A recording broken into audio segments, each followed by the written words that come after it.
Hey everyone, welcome to today's video. Welcome to the Gamey Daddy channel. So today I have a build to show you guys, and this build was provided by a community member, a division agent, Dominican Slayer, and it's a very interesting build. The build actually does run solo, and he even has gameplay footage in order for you to go and check it out. So I'll link that in the description. It's on his YouTube channel. You should be able to watch him take this build solo into District Union Arena Legendary and slap enemy NPCs left and right.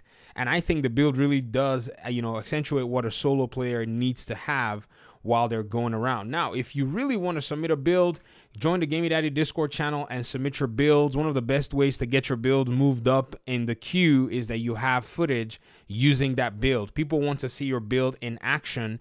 Unless we've seen your build like on live stream or we've seen, you've been running with me, I would say that's the very best way to kind of showcase your build, because this is a community forum and we want to keep conversation going on the division. We want to showcase the creativity in our Division 2 community. All right, this build is a Negotiator's Dilemma build, and it actually does go with 4-piece Negotiator's Dilemma and also goes with a Bellstone Armory mask and a Murakami knee pad. Now, you're looking at my configuration and you're saying that's not what you said. I know the builder basically is using the Negotiator's backpack, which I do not have, and basically these knee pads are going to be, in my opinion, I think the Emperor's Guard knee pads are what he's using, because his armor regen in the footage is actually pretty cool. So let's go ahead and look at his build so that you can see pretty much the pieces that are on here. And as you see from this picture, there's a Bellstone Armory mask, Negotiator's backpack, Negotiator's chest piece, Negotiator's glove, Negotiator's holster, and you can see a Murakami pair of knee pads. I believe these are the Emperor's Guards because they most likely are there to give you an extra 1% armor regen. Now, if it's not, he's probably just using a Murakami piece in order to get the 20% skill duration. As for skills, you see that he is running the shield under the Firewall Specialization and also running a Revive Hive, which, to be very frank, I don't even think he needed the Revive Hive. The way he was beating on these enemy NPCs, I felt so bad for them. And for those of you who really, have been playing around with the Scorpio exotic, you know that this is one of the highlights of a lot of builds. And so when you're looking at builds, you're going to be seeing different variations that are centered around using what the Scorpio can do. But one thing again is Negotiator's Dilemma has always been one of the best gear sets for solo players. So before we jump into the Scorpio, let's look at why Negotiator's Dilemma is also a foundation for this build.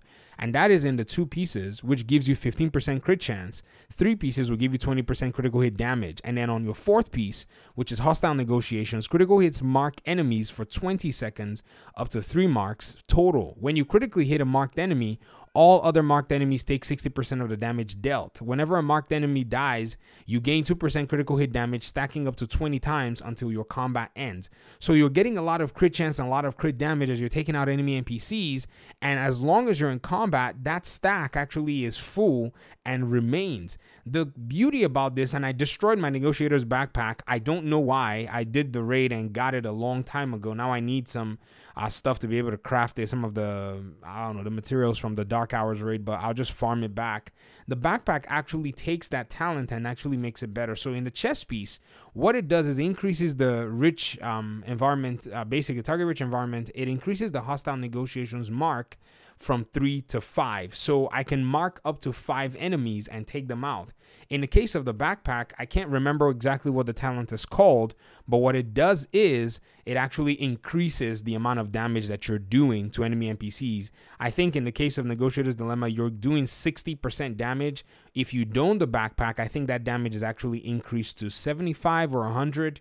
I can't remember, but it is a buff on your, on your play style. So that's exactly the foundation for this. The Bellstone is the icing on the cake in order to give you the armor regen, give you armor, and you can hide more critical hit chance and critical hit damage depending on how lucky you are to get a piece. Maybe if you get a piece that rolls full armor, you get another piece that rolls maybe, headshot damage and critical hit chance. I mean, that would be something of, that would be an interesting roll for somebody to get for a Bellstone mask, but that's something you can use as well. And then the knee pads, like I mentioned, is the Emperor Guard's knee pad, which I would prefer. I don't know if that's exactly what is running. I think it's what is running, honestly, but that's pretty much what I think is going to set the build apart, to give you an extra 1% armor regen and extra 20% skill duration. Now, Firewall Specialization is a specialization that he's running, which really does come with a bunch of perks.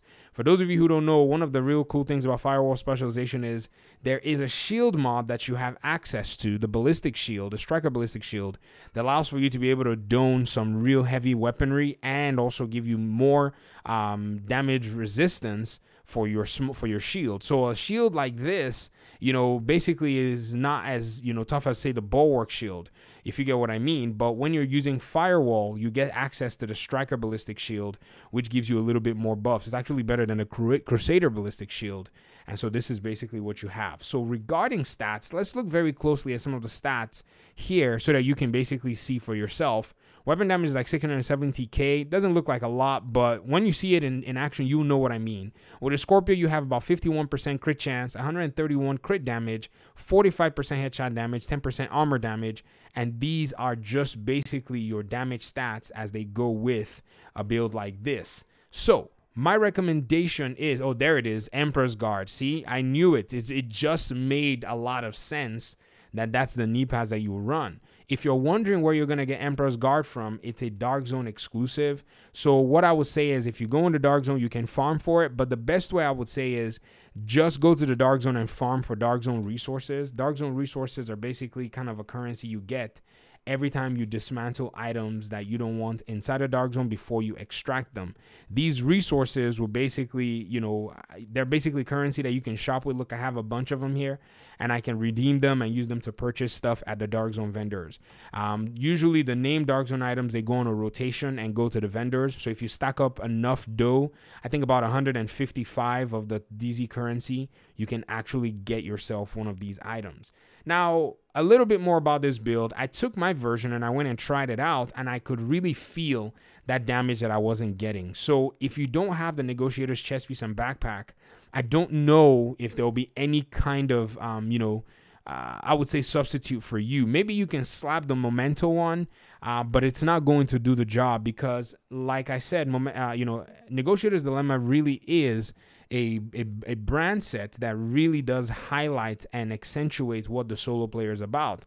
I used to run the Negotiator's Dilemma for my solo Eagle Bearer build, which I used in the past. I think just a little bit past Warlords of New York release. And I know how much the backpack was such a big deal for me. In fact, I didn't run the gloves. Once I had the backpack on, I think I'll run the backpack, and then I'll have my contractor's gloves. And then for my, you know, mask, I used my Coyote's mask because I got a bunch more crits just all over the place. But if you can take this build and run it for yourself, I mean, it's insane. He even did provide more evidence and more numbers to the effect of him running basically and showing his own damage in a group to show how much damage this thing actually was doing in a group of people that were running a heroic mission. And, you know, it's actually pretty sick, you know, for, you know, people like these to just share their build on a whim with the community. It's a very interesting build. I'll recommend that you go ahead and check it out. So, Dominican Slayer, once again, thank you so much for submitting this build and showcasing it to the community. I really do appreciate you guys. For those of you who've been submitting builds, those of you who have builds on queue, don't worry. I'll try my best to keep going through them, and I'll be picking them out one by one. But like I said, if you have video footage, it just basically pushes you up the queue, because that means I can get it out, and then we can go see your video footage on YouTube. That's it for me. I appreciate you guys' time and audience. If you enjoyed the content, you can hit like, comment, subscribe. Let me know what you think about the build. Hopefully we'll see in another video. Peace out.